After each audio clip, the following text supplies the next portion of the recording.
हमारी लाइफ में एक ऐसा इंसान होता है जिससे हम बहुत ज़्यादा प्यार करते हैं, बहुत ज़्यादा मोहब्बत करते हैं, लेकिन उस इंसान को ना तो हमारी कदर होती है, ना वो हमारी फिक्र करता है। बस बार बार इग्नोर करना, यहाँ तक कि इतना ज़्यादा हर्ट हमें कर देता है, हम अंदर तक टूट जाते हैं। उन बातों को अपनी फैमिली में भी शेयर नहीं कर पाते, अपने फ्रेंड सर्कल में भी शेयर नहीं कर पाते। बार बार परेशान रहना, बार बार उस इंसान को याद करना, बार बार उसको कॉल मैसेज करना, बार बार उसको ये बोलना कि आप मुझे याद क्यों नहीं करते हो, आप मुझे बार बार इग्नोर क्यों करते हो। वो इंसान कई बार तो हमें छोड़कर भी जा चुका होता है, लेकिन फिर भी हम उसको एक्सेप्ट कर लेते हैं।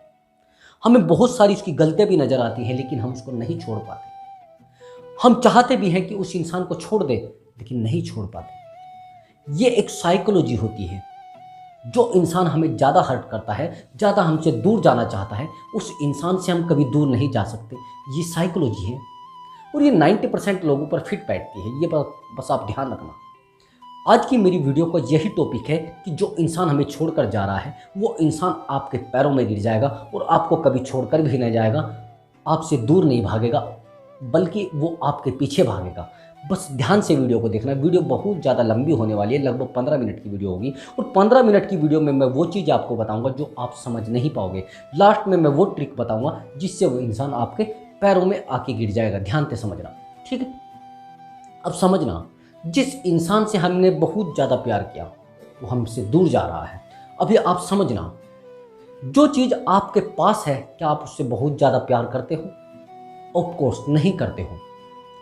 पानी की कितनी वैल्यू करते हो? अगर आपके घर में समरसीबल लगा है, सीधी सी बात, आप पानी को बहाओगे, लेकिन आपके पास बोतल एक ही है पानी की, आप उसको सेफ्टी से रखोगे। मैं गारंटी से बता रहा हूँ, जो जो चीज़ें आपको मैं बता रहा हूँ। आपके पास एक ही बोतल पानी की है तो आप उसको आराम से पियोगे। आपको लगेगा कि यार प्यास कभी भी लग सकती है और मुझे इसको पीना है। अब यहाँ पर थोड़ा समझो, ये चीज़ रिलेशनशिप में लेकर आओ। जिस इंसान से आपने प्यार किया, वो इंसान आपसे दूर जाने लगा है। क्यों? किसकी गलतियों से? केवल और केवल आपकी गलतियों से। आपने उससे प्यार किया, लेकिन उस इंसान को वो प्यार अच्छा नहीं लग रहा है। बार बार उसके साथ लड़ना, बार बार उसके साथ झगड़ना। एक्चुअली दोस्तों, मैं एक छोटी सी आपको बात बताता हूँ। मैं पहले बहुत ज़्यादा बस ऐसा था, प्यार करता था काफ़ी। मेरी थी एक जिससे मैं बहुत ज़्यादा प्यार करता था, और प्यार करा, मेरी लाइफ थी वो। बस वो एक दिन गई और मैं थोड़ा बहुत ज़्यादा बड़ा नर्वस हो गया। लाइफ बड़ी ढीली ढाली हो गई, चलने वाली नहीं थी। नर्वस होकर मैं जीरो हो गया, मेरी लाइफ में कुछ नहीं बचा। जैसे वो मेरी लाइफ से गई, मैं बिल्कुल अंधा हो गया, मुझे आगे कुछ दिखाई नहीं दिया। यानी वहाँ पर मेरे कदम रुक गए। लेकिन लाइफ को रोकना यही नियम है क्या? मेरा मानना है कि ये नियम नहीं है।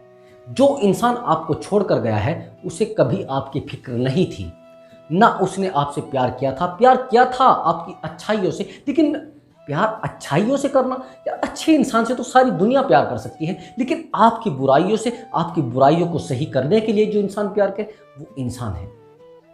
अब वो छोड़ कर गई। अब वो सिचुएशन आप समझिए, मैं क्या करता था। मैं उससे बहुत ज़्यादा लगाव करता था। जैसे ही मैं उससे मिलने जाता था, मतलब घर में जाता था, कई बार बस ऐसा होता था मेरे साथ कि जैसे ही जाता था तो मुझे सब कुछ उससे ही महसूस होता था, वही सब कुछ। अब ये चीज़ें जब मुझे महसूस होती थी, तो एक दिन बार बार उससे लगाव रखना, तो उसको लगता था कि ये मुझे बहुत ज़्यादा परेशान करता है। बार बार उसको रोकना, बार बार यहाँ से रोकना, बार बार वहाँ से रोकना, बार बार वहाँ से रोकना, बार बार उसके मैसेज सीन करना, बार बार उसकी कॉल मैसेज। उसको लगने लगा कि ये इंसान मुझे हर्ट कर रहा है, ये इंसान मुझे तोड़ना चाहता है, ये इंसान मुझे परेशान करना चाहता है, ये इंसान मेरी खुशियाँ छीनना चाहता है। अब समझना, वो गलत नहीं थी।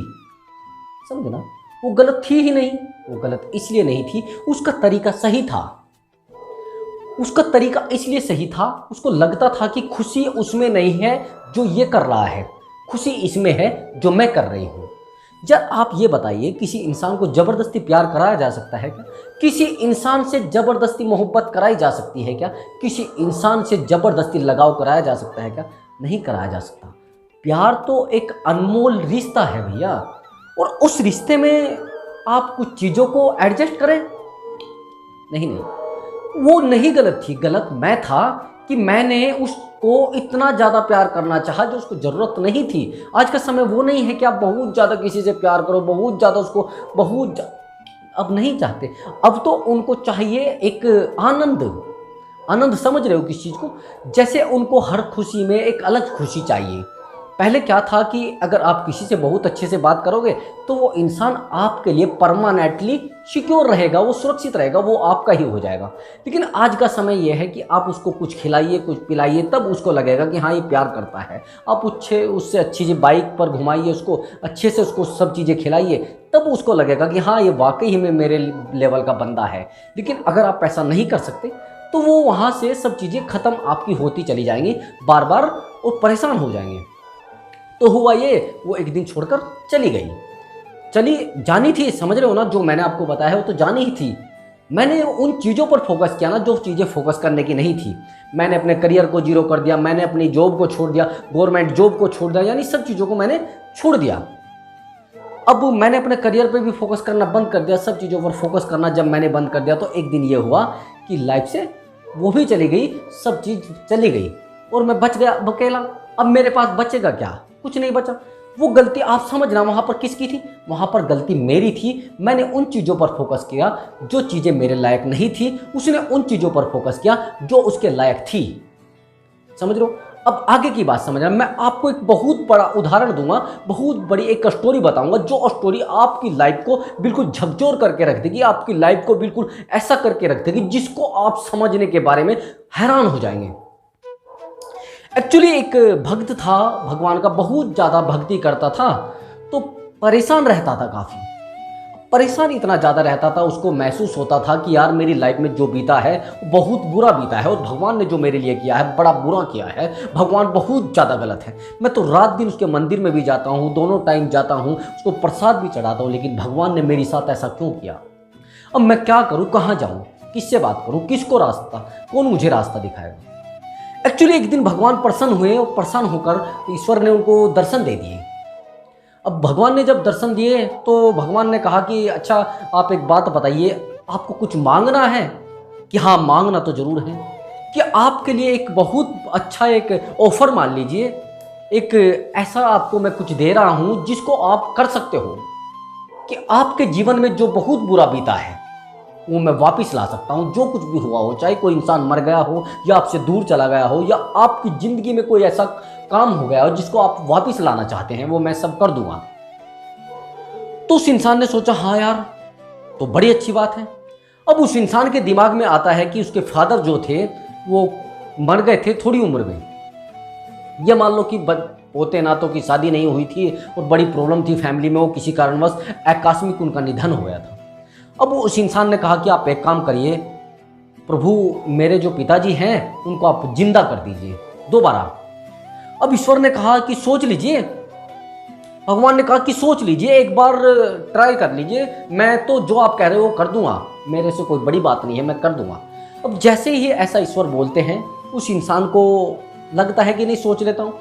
सोचा नहीं तो उन्होंने कह दिया नहीं नहीं आप कर दीजिए, लेकिन फिर भी आप एक बार मैं आपको ये सब स्क्रीन दिखा देता हूँ कि आपकी लाइफ में उसके बाद क्या होने वाला था, आपके फादर की लाइफ में क्या होने वाला था। अब जैसे ये बात बोली, एक स्क्रीन चलने लगी उस इंसान के सामने। ईश्वर जो भी दिखा रहे थे, जैसे वो स्क्रीन चलने लगी उस स्क्रीन में दिखने लगा कि उनके जो फादर हैं थोड़ी बीमारी थी उनको, उसके बाद वो कैंसर से पीड़ित हो गए, पीड़ित इतने ज़्यादा हो गए कि वो हर समय दर्द से कराहने लगे, रोने लगे, रात दिन परेशान रहने लगे। अब वो खुद ही वो सोचने लगे घर वाले कि यार हमारे फादर की मृत्यु हो जाए किसी तरीके से, इनके प्राण छूट जाए। वो खुद उनके फादर बोलने लगे हे ईश्वर मुझे उठा ले, किसी तरीके से मुझे बस ख़त्म कर दे, मैं इस दर्द में कर रहना नहीं चाहता। तो तुरंत वो इंसान कहने लगा नहीं नहीं गुरु, नहीं नहीं प्रभु आप ऐसा मत करिए, बस आप मेरे पिताजी को उठा लीजिए, मैं अपने पिताजी को जिंदा नहीं करना चाहता। यानी उन्होंने वो भविष्य दिखा दिया उसको जो उसके फादर का था। अब वो कहने लगा नहीं नहीं जो भी हुआ है, मेरे फादर अगर गुजरे हैं तो वो सही हुआ है, आपने जो भी किया है सही किया है। अब प्रभु ने कहा कि आप कुछ और मांग लीजिए, जो आप मांगेंगे मैं भी दे सकता हूं। तो उस इंसान ने कहा कि यार जी गुरुजी, यानी हे प्रभु आप ना मुझे ना, मेरी एक जॉब थी वो मैंने बहुत बड़ी गलती करी थी छोड़कर, और वो जॉब मुझे आप दोबारा प्रोवाइड करा दीजिए, बस मैं यही आपसे मांगना चाहता हूँ। अब ईश्वर ने कहा एक बार सोच लीजिए, अगर आप उस जॉब को दोबारा चाह रहे हैं तो फिर भी आप सोच लीजिए, कहीं ऐसा ना हो कि आप उस जॉब को दोबारा पाकर दोबारा अपनी लाइफ को खराब कर लें।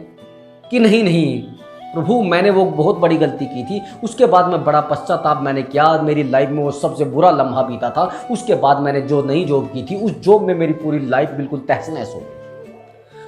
प्रभु ने कहा ठीक है, एक बार तू चेक कर ले और ये स्क्रीन मैं तेरे सामने चला रहा हूँ। जैसे ही उसने कहा तो प्रभु ने वो स्क्रीन उसके सामने चला दी। अब जब स्क्रीन चलने लगी तो वो जो कंपनी थी, जिस कंपनी में वो जॉब करता था, वो कंपनी भाग गई और उस इंसान पर आरोप इतने ज़्यादा लग गए, बहुत ज़्यादा आरोप लग गए, यानी उस इंसान का जेल तक जाने का नंबर आ गया। वो पूरी लाइफ मतलब उसको जेल में सड़ना पड़ता जब उसने स्क्रीन में देखा, यानी उसका फ्यूचर उस कंपनी का। अब उस इंसान ने कहा कि हे ईश्वर, नहीं ईश्वर, हे ईश्वर, मैंने जो भी गलती की थी, यानी इस जो नौकरी में था आपको 5 साल और भी रहना था, 5 साल के बाद आपको जेल भी जाना था और आपकी लाइफ पूरी खराब हो जाती। अब तू उस नौकरी को छोड़कर ये नौकरी कर रहा है जहां पर स्ट्रगल कर रहा है, ये तेरी लाइफ का बिल्कुल सही सौदा है। अब उसने कहा नहीं ईश्वर, बस रहने दीजिए, मुझे वो जॉब नहीं चाहिए, जो भी हुआ है बस उसको बिल्कुल ख़त्म कर दीजिए, आपने जो भी किया वो सही किया है। अब वहां से मना कर दिया। अब उसके बाद होता क्या है कि एक और घटना ईश्वर ने, उसने कहा कि चलिए अब कुछ मांग लीजिए आप, कि नहीं फिर भी मांग लीजिए, सोच लीजिए। उसने कहा कि आप मेरे पास आते थे, प्रभु ने कहा कि आप मेरे पास आते थे। हाँ प्रभु आता था, और तू डेली मुझे मांगता था कि मुझे ना एक फ्लैट दे दीजिए, मुझे एक फ्लैट ले लूँ, मैं एक फ्लैट ले लूँ, यानी तू डेली आता था और मैं चाहता नहीं था कि अभी तेरे को कुछ दिया जाए, लेकिन तेरी ज़रूरतें इतनी ज़्यादा थी, तू डेली तेरा मांगना, डेली तुझे पूछना, मतलब तेरा पूछना कि हे ईश्वर मेरा फ्लैट कैसे मुझे मिलेगा। अब मैं तो जो तुझे देना चाह रहा था वो तू नहीं लेना चाह रहा था, मैं तो तुझे बहुत बड़ा कुछ देना चाह रहा था, लेकिन तेरा सब्र जो था वो एक प्लॉट तक बचा था। अब मैंने तो चाहा था कि तुझे कोठी एक आलीशान बंगला दूं, लेकिन तूने तो एक प्लॉट चाहा था। अब जब तू डेली मांगता था, अगर मुझे मजबूरन तुझे देना पड़ा, अब वो प्लॉट तेरा प्लॉट रह गया है, अब वो तेरा मकान नहीं बन पाएगा। वो मेरी गलती नहीं थी, तूने मांगा है, वो जो तू चाहता था वो मैंने तुझे दे दिया। मैं तो चाहता था कि उस प्लॉट की जगह पे भी तुझे एक बंगला, एक कोई बहुत बड़ा एक फ्लैट दूं, लेकिन तू चाहता था। अब तेरा जो वहाँ से जो पैसा था जो तूने प्लॉट में लगाया, तो तू एक जगह इन्वेस्ट करने वाला था, वो इन्वेस्ट होने के बाद तेरे पास पैसा ही पैसा हो जाता, पूरी लाइफ में तेरे से पैसा नहीं खत्म होता, लेकिन तूने उसको पैसे के प्लॉट में लगा के अपनी लाइफ को खराब कर लिया। अब ईश्वर ने कहा कि देखो अब बताओ कुछ और चाहिए, कि नहीं प्रभु, आपने जो भी कुछ किया है वो बिल्कुल सही किया है, मेरी लाइफ में जो भी होना था। अब हम लोग कई बार उन लम्हों को चाहते हैं जो लम्हे हमें दुख दे रहे हैं। जो लड़की आपकी लाइफ से चली गई, जो लड़की आपको हर्ट करके चली गई, अगर आप उसको दोबारा बुलाना चाह रहे हो, या लड़का आपको कोई छोड़कर चला गया है और आप दोबारा उसको लाइफ में लाना चाहते हो, तो यानी आप घाटे का सौदा कर रहे हो। जो इस दुनिया में हुआ है वो सब ईश्वर की मर्जी से हुआ है, यानी वो आपके लिए अच्छा हुआ है। अगर आप सोच रहे हो कि वो मेरे लिए बड़ा बुरा हुआ है, यार मेरी लाइफ में अब क्या होगा, मैं अब क्या करूं, कहाँ जाऊंगा, ऐसा नहीं होता जनाब। आपकी लाइफ में जो भी बीतता है वो ईश्वर की मर्जी से बीतता है, आपकी मर्जी से कुछ नहीं होता। आप तो एक खिलौने हो, और खिलौने का काम क्या होता है, जितनी चाबी भरी जाती है उतना ही चलता है, एक सेकंड भी वो आगे नहीं चलेगा, तो एक सेकंड भी वो पीछे नहीं चलेगा। आप खिलौने हो बस, और आप हर्ट हो रहे हो बार बार, आपको वो छोड़कर चली गई, क्यों वो मुझे छोड़कर चली गई, क्यों मेरी लाइफ। जो इंसान हमसे बहुत ज़्यादा प्यार करता है वो छोड़कर ही नहीं जाता, बस मैं इस दावे से कहूँगा। लेकिन आप दूसरे तरीके से भी तो ट्रीट करते हो ना उनको। उसको प्यार चाहिए लेकिन आप उसको दे रहे हो धमकी, उसको प्यार चाहिए लेकिन आप उसको दे रहे हो गाली, उसको प्यार चाहिए आप रात दिन उसके पास ही बैठे हो। कैसा प्यार भाई? प्यार का मतलब होता है उसकी भावनाओं से अटैचमेंट होना, उसकी भावनाओं से आपका लगाव होना, उसके दिल से उसका लगाव होना। लेकिन आप सारा दिन उससे फ़ोन पर बात करना, बातें वो कर रहे हो जिनकी उसको ज़रूरत नहीं है, बातें आप वो कर रहे हो जिन बातों की उनको ज़रूरत नहीं है। अगर आप किसी ऐसे इंसान से प्यार करते हो जो एक बिजनेसमैन है, उसको प्यार बिजनेस से ज़्यादा होगा, आपसे कम होगा, और फिर आप उसके साथ लड़ो, आप उसके साथ झगड़ो, नहीं, ये भी बातें आपकी गलत हैं। अगर आप ऐसा कर रहे हो और अपनी लाइफ को एक खड्डे में डाल रहे हो, नहीं, खड्डा एक दिन आपके लिए बड़ा गुनाह हो जाएगा। उस खड्डे में मत डालिए, उस खड्डे से बस दूर हो जाइए। खड्डे में तो जानी जानी है लाइफ आपकी। अगर आप ऐसा कर रहे हो और उस इंसान के पीछे रात दिन भागना, आपकी भावनाओं को आहत करना, आपकी भावनाओं को हर्ट करना, आपको परेशान करना, आपकी लाइफ में ये दुख दर्द होना, ये क्यों रख रहे हो भैया? क्यों ये दर्द आपकी लाइफ को कुरेदे जाते हैं? ये बार बार उनका परेशान होना, आपको आपका कॉल मैसेज उनको करना, आपके कॉल मैसेज को इग्नोर करना, आपको फ़ोन कॉल करना उनका, और फ़ोन कॉल में आपसे गाली देना, ये रिलेशनशिप के नियम होते हैं क्या? मेरा मानना है ये रिलेशनशिप के नियम नहीं होते। रिलेशनशिप के जो नियम होते हैं वो ये नियम होते हैं, एक दूसरे को खुशी देना, एक दूसरे से लगाव रखना खुशी का, एक दूसरे को बचाव रखना, एक दूसरे की खुशी के लिए अपना त्याग करना, अपनी सब कुछ जो आपके पास है वो न्यौछावर कर देना। और विश्वास की डोर बड़ी कच्ची होती है जनाब। आपने किसी से कोई बात की, कोई वादा किया और वो किसी कारणवश टूट जाए तो आपका रिश्ता वहीं पर खत्म होने के चांसेस होते हैं। कभी भी आपने अगर किसी से कोई बात की है, या अपने फ्रेंड सर्कल में आपने बात की है, या अपनी गर्लफ्रेंड से कोई बात की है, उसको निभाने की कोशिश करें। आइडेंटिटी बन जाती है आपकी, यानी आप एक दोगले इंसान हो और उससे आपके रिश्तों पर बहुत ज़्यादा भयानक प्रभाव पड़ता है। जहां पर आप रिश्ते जोड़ रहे हो तो वहां पर पैसे का मामला नहीं होना चाहिए। आपसे अगर किसी ने कह भी दिया, कोई बात भी आपने करी है, तो उन चीज़ों को निभाएं। अपने रिश्तों में ये चीज़ें मायने रखती हैं। और आपकी जो गर्लफ्रेंड है वो आपसे कोई बात कर रही है, आपसे झगड़े कर रही है इन चीज़ों को लेकर कि नहीं ऐसा नहीं है, ऐसा है, अगर आप गलत हैं तो स्वीकार करें। जो बहुत बड़े बड़े एक सन्यासी हैं या बहुत बड़े महापुरुष हुए हैं, उन्होंने गलतियों को स्वीकार करना सीखा है, एक्सेप्ट करना सीखा है। जो लोग एक्सेप्ट करना सीखते हैं, अपनी गलतियों को स्वीकार करना सीखते हैं, वो लोग बहुत बड़े हैं। Don't take it personally. किसी चीज को पर्सनली ना लें, व्यक्तिगत ना लें। अगर आप सब चीजों को व्यक्तिगत लेंगे तो एक दिन ये समझना कि व्यक्तिगत के रूप में आप हर्ट होकर अपने आप को खोखला कर लोगे, अपने दिल को भी कमजोर कर लोगे, यहां तक कि आपको दिल की बीमारी हो जाएगी। ये देखा है मैंने। जो लोग अपने आप को बहुत ज्यादा व्यक्तिगत समझते हैं, अपने आप को बहुत सम्मानित व्यक्ति समझते हैं, उनको दिल की बीमारियां होती हैं। देखा होगा आपने, समझना। और जो लोग समझते हैं अरे नहीं ये तो होता ही रहता है, बहुत कि तो सब चलता रहता है। जिंदगी में दुख सुख आने हैं, चाहे तो आप उनको आराम से झेल लीजिए, या फिर टेंशन में झेल लीजिए, या फिर अपने आप को समझा कर झेल लीजिए, आपको वो झेलने ही पड़ेंगे। तो मेरी इस वीडियो से अगर आपको कुछ नॉलेज मिली है तो तब सब्सक्राइब करना, मैं नहीं तो मत करना भैया, बस। ठीक है, तो मैं मिलता हूं अगली वीडियो में। तब तक के लिए आपसे अनुमति चाहूंगा, लाइक तो जरूर कर देना, सब्सक्राइब करना ना करना, ठीक है। तो मिलते हैं अगली वीडियो में, और अगली वीडियो में एक अच्छा वाला टॉपिक मैं लेके ले आऊँगा। तो नमस्कार।